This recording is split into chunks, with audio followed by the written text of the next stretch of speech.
When Robert Redford finally spoke about Paul Newman at 89, the world leaned in to listen. Their partnership was one of Hollywood's most cherished stories, beginning with Butch Cassidy and the Sundance Kid in 1969. On screen, they were magnetic: Newman, the seasoned veteran with piercing blue eyes, and Redford, the rising star with quiet intensity. Off-screen, a bond grew that would span decades, marked by laughter, competition, and deep respect. For years, both men guarded their friendship, rarely sharing details with the public. But now, as Redford reflects on his remarkable life, the truth about Paul Newman, and the heartbreak of his loss, has finally come into focus, revealing a story that is as moving as any film they ever made together. Redford and Newman didn't immediately become inseparable. When they first met during casting for Butch Cassidy, there was skepticism. Could these two very different personalities carry such an ambitious film? Newman was already a superstar, while Redford was still climbing. But as soon as the cameras rolled, something magical happened. Their timing, chemistry, and natural playfulness electrified the screen, giving audiences a friendship they believed in. Off-set, that same energy carried over, as the two men bonded over their shared love of humor and irreverence. Redford has admitted that Newman quickly became more than a co-star. He became a brother figure, someone who pushed him to grow, not just as an actor but as a man.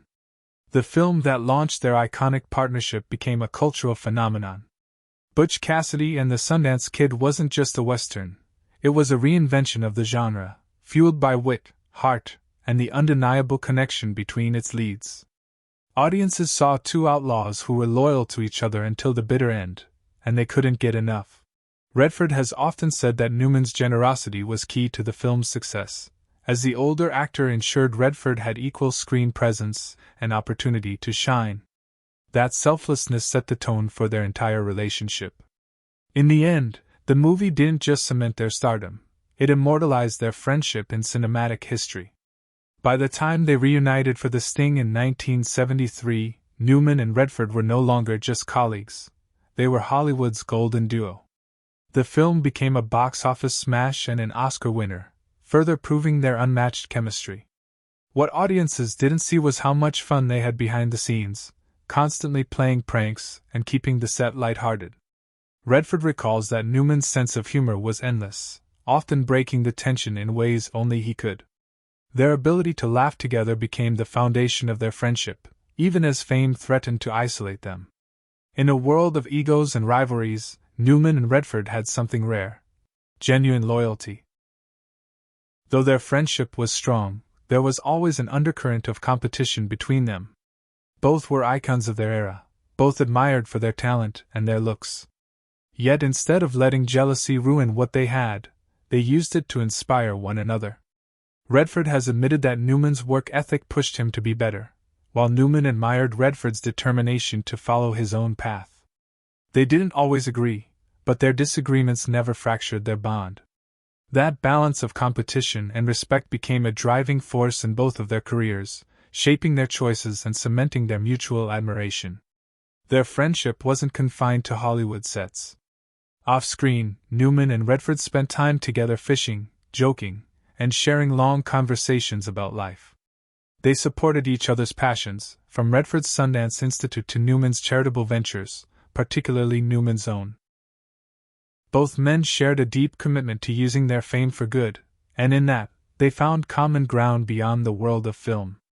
Redford has often said that their bond wasn't about the industry, it was about trust. In an environment where so many relationships were fleeting, theirs endured because it was rooted in authenticity, not appearances.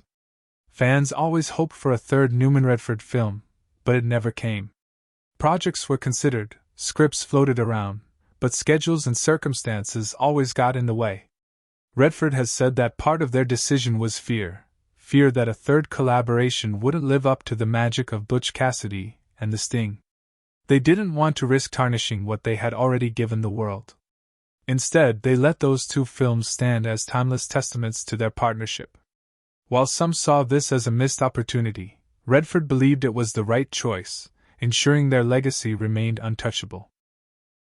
In 2008, the world was stunned by the news of Paul Newman's death after a private battle with lung cancer. Few knew the extent of his illness until the very end, as Newman kept his suffering out of the spotlight. For Redford, the loss was devastating. He admitted that he struggled to speak publicly about it, as the grief was too personal, too raw. Newman wasn't just a co-star or a friend, he was family. Redford later revealed that he regretted not spending more time with Newman in those final months, a reminder that even the strongest bonds can be interrupted by the cruel passage of time. After Newman's death, Redford found himself reflecting often on their friendship. He described it as one of the most important relationships of his life, one that shaped him in countless ways. But with reflection came sorrow. The man who had always been a phone call away was gone, leaving a silence Redford could never quite fill. He admitted that it took him years to come to terms with the loss, and even then, the grief never fully left him. For Redford, speaking about Newman wasn't just about honoring the past, it was about keeping his friend's spirit alive in memory. At 89, Robert Redford has lived a life filled with extraordinary achievements, from acting to directing to building the Sundance Institute. Yet when he speaks about his legacy, it is Paul Newman's name that always finds its way into the conversation. Their friendship, immortalized in just 2 films, became larger than either man individually.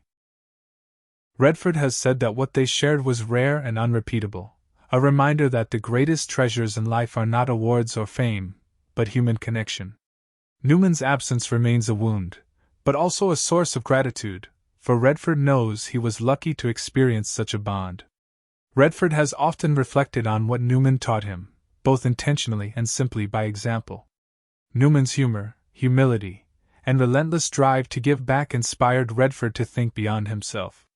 Their friendship showed that men in Hollywood could support one another without ego, and that competition didn't have to destroy bonds. Instead, it could strengthen them. At 89, Redford shares these lessons as part of his final reflections, hoping that younger generations will understand the power of loyalty, laughter, and trust. For him, Newman was not just a friend but a teacher whose influence endures long after his passing.